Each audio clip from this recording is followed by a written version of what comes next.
Hello everyone, আসসালামু আলাইকুম। আপনারা দেখছেন অনিস কিচেন থেকে। আজকে আমি মুচমুচি রসালো একটি পিঠার রেসিপি শেয়ার করছি একেবারে নতুন পদ্ধতিতে। আশা করব আজকের রেসিপি আপনাদের ভালো লাগবে।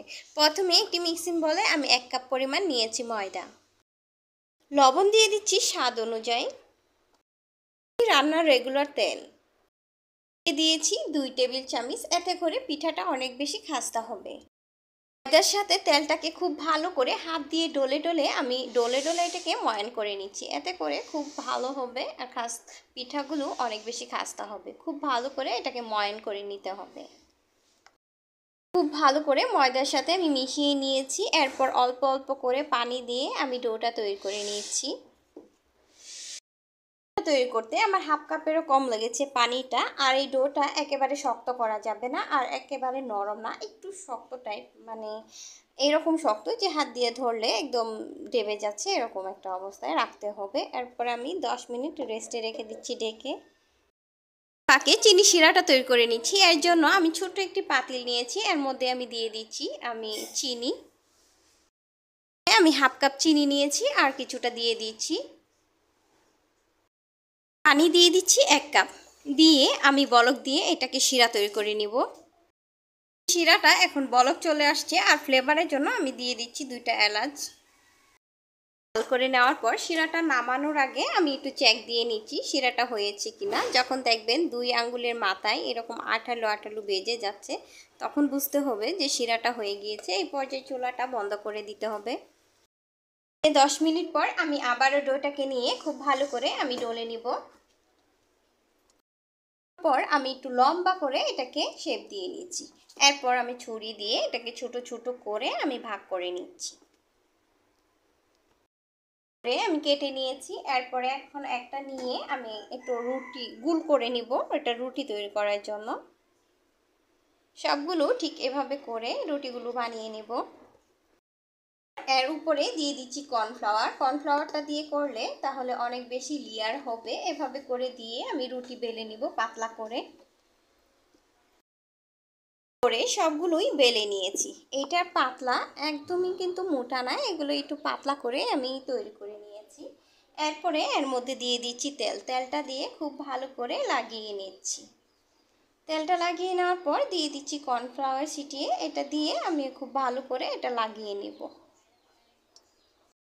তারপর এর উপরে আমি আবারও একটা রুটি দিয়ে দিচ্ছি। এভাবে করে আমি যতবার রুটি দিয়ে দিব ততবারই করে আমি তেলটা এভাবে দিয়ে আমি কর্নফ্লাওয়ার ছিটিয়ে নিব। ঠিক এভাবে করে আমি সবগুলো রুটি লাগিয়ে নেব। এভাবে করে সবগুলির মধ্যেই লাগিয়ে নিয়েছি। আমি এখানে 8টা রুটি বানিয়েছিলাম। 8টা রুটি ঠিক এভাবে করেই আমি লাগিয়ে নিয়েছি। লাগিয়ে নেওয়ার পর এখন আমি বেলুন দিয়ে একটু আলতোভাবে এটাকে চেপে চেপে একটু বড় করে নিচ্ছি। এটা খুব বেশি প্রেসার দেওয়া যাবে না, তাহলে কিন্তু একেবারে নষ্ট হয়ে যাবে। এভাবে করে আলতোভাবে করে নিতে হবে। নিয়েছি রুটিটা যেন কোনোভাবেই এরকম সরে না যায় একটা আরেকটার থেকে। এখন আমি ছুরি দিয়ে এটাকে কেটে নিচ্ছি। এটাকে খুব বেশি চাপাচাপি করা যাবে না, আলতোভাবে এটা করতে হবে। করে আমি সবগুলো এভাবে কেটে নিয়েছি। এখন আমি একটু সরিয়ে নিচ্ছি এটাকে ডিজাইন করার জন্য। করে নিয়েছি যেন আমি পিঠাগুলো আমি খুব সুন্দরভাবে কাটতে পারি। এভাবে করে আমি কেটে কেটে নিচ্ছি। ঠিক যেভাবে আমি কেটে নিচ্ছি একটু দেখলে বুঝতে পারবেন। এভাবে আমি সবগুলো পিঠা এভাবে ডিজাইন করে কেটে নিচ্ছি।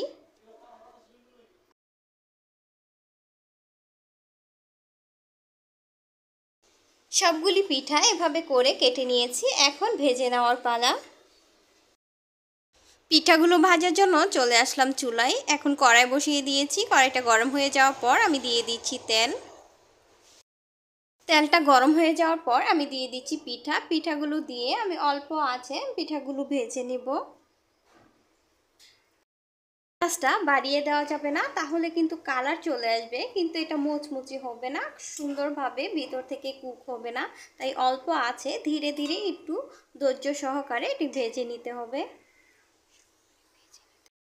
বেশ ফুলকো হয়েছে, কিন্তু এটা এখনো হয়নি। এটাকে আরো কিছুটা ব্রাউন কালার করে এগুলোকে ভেজে নিতে হবে।